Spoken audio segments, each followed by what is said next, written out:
안녕하세요. 반갑습니다. 사회복지행정론의 손용근입니다.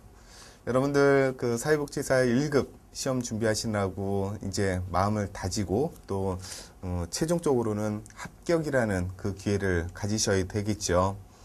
다른 여러 과목들도 많이 힘들고 또 다른 교수님들께서 여러 가지 오리엔테이션을 통해서 각 과목들마다의 그 안내를 좀 해드렸던 것 같습니다. 사회복지행정론은 지금까지 9회 때까지 시험 내용이나 이 부분을 보게 되면 그닥 그렇게 난이도에 대한 높이가 뭐 이렇게 평이하다고 할까요? 그래서 어느 정도 저만 잘 따라오시면 그 사회복지행정론에 대해서는 그닥 그렇게 어렵지 않게 과락이 없이 이렇게 갈 수가 있는 부분일 것 같습니다.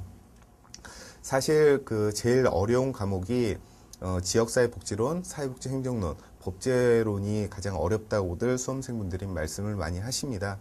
지난 그 9회 때 사회복지사 1급 시험에서는 3교지 시험에 거의 학생분들이 많이 포기를 하고 또 탈락을 하게 되었죠.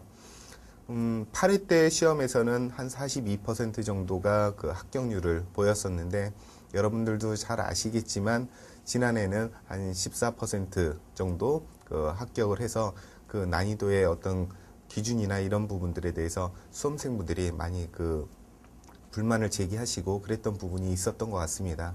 그렇지만 그것은 그 확률 또 어떤 그런 부분일 뿐이고 가장 중요한 것은 여러분들이 합격을 하느냐 하지 않느냐에 대한 50%이겠죠. 그래서 여러분들께서 열심히 준비하시고 또 공부하신다면 합격은 보장될 수 있는 부분일 테고요. 좀 공부를 좀 등한시하거나 아니면 깊이 있게 공부를 하지 못하시면은 좀 어려운 부분으로 갈 수 있을 것 같습니다.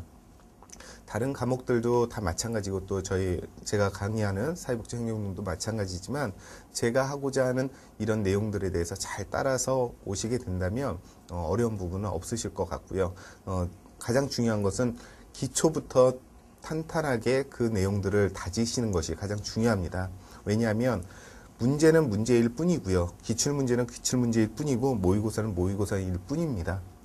가장 중요한 건 여러분들이 제10회 시험 문제를 받아보는 그 순간에 문제는 다 달라질 수가 있다는 거죠. 지난 그 9회 때 시험을 보게 되면 문제의 유형이 두 가지 패턴으로 갔죠. 하나는 복합적인 문제, 즉 한 영역에서 시험 문제가 출제되는 것이 아니라 각각의 다른 영역에서 합쳐서 나오는 그런 문제들이 많이 출제가 되었습니다. 두 번째는 뭐냐면 이론이나 기법, 그 다음에 각각의 내용들을 제대로 알고 있는지에 대한 부분들이 시험 문제에 출제가 되었죠. 그래서 그런 내용들을 현 상황에서 어떻게 사례로 제시될 수 있는지 그런 부분들이 가장 큰 주안점이 되었다고 볼 수가 있습니다. 그러면 사회복지행정론이 어떻게 진행되는지 큰 밑그림을 한번 그려드려 볼게요. 그러면 여러분들이 조금 더 이해가 빠르시지 않을까 그런 생각이 듭니다. 자, 사회복지행정론이라는 것은 여러분들께서 조직을 운영하는 데 있어서 얼만큼 많은 부분을 차지하느냐에 대한 부분이겠죠.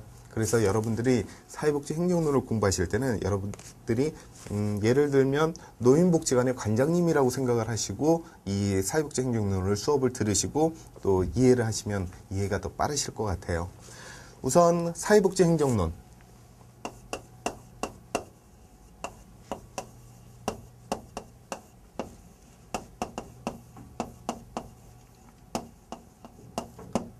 사회복지행정론이라는 게 뭘까요? 이 행정이라는 거.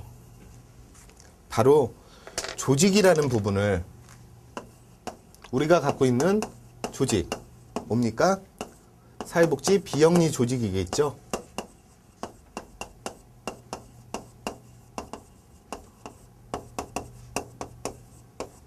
그게 뭘까요? 좀 전에 예를 들어드렸죠? 우리는 노인복지관이다.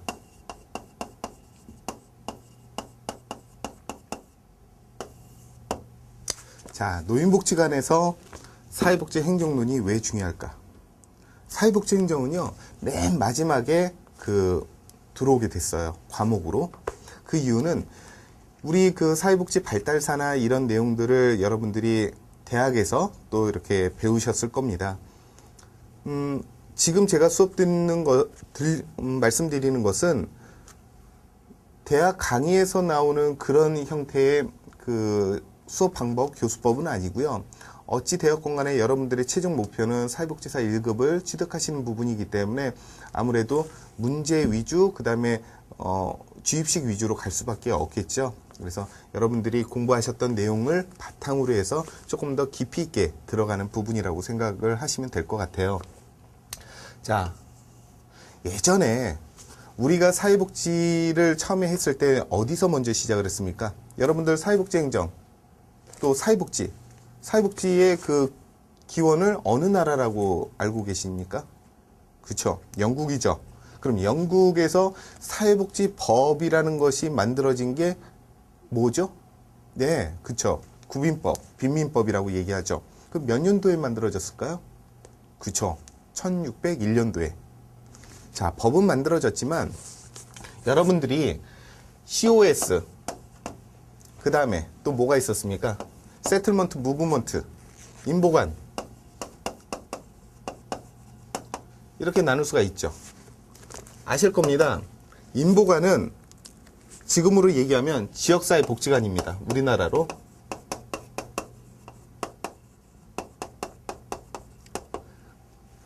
자선조직화협회는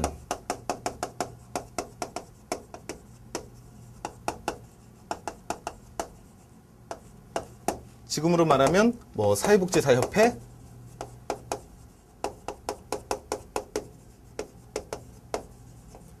여러 가지 그 협의회나 그 단체들을 얘기하는 거겠죠. 이렇게 이해하시면 가장 빠릅니다. 왜냐하면 자, 인보관은 어디에서 처음 출발을 했습니까? 그리고 그 주체가 누구였었습니까? 대학생들이었죠. 대학생들이 즉 빈민가에 들어가서 빈민들을 계몽하고 또 그들에게 서비스를 제공했었잖아요.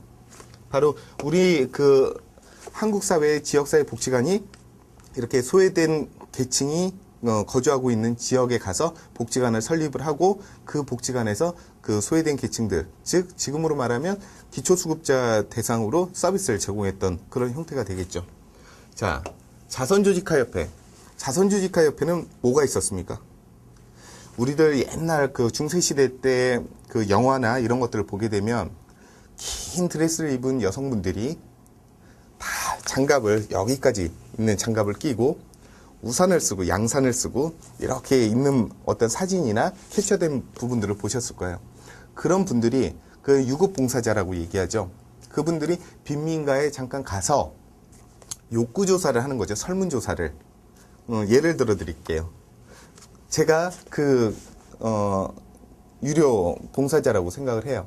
그러면 제가 딱 가서 거기를 갔더니 너무 질퍽질퍽하고 지금처럼 이렇게 도로 정비가 안 되어 있으니까요. 그 빈민가들 냄새나고 지금 팔이 날리고 막 이런 빈민가들을 가서 이제 욕구조사를 이렇게 하는 거죠.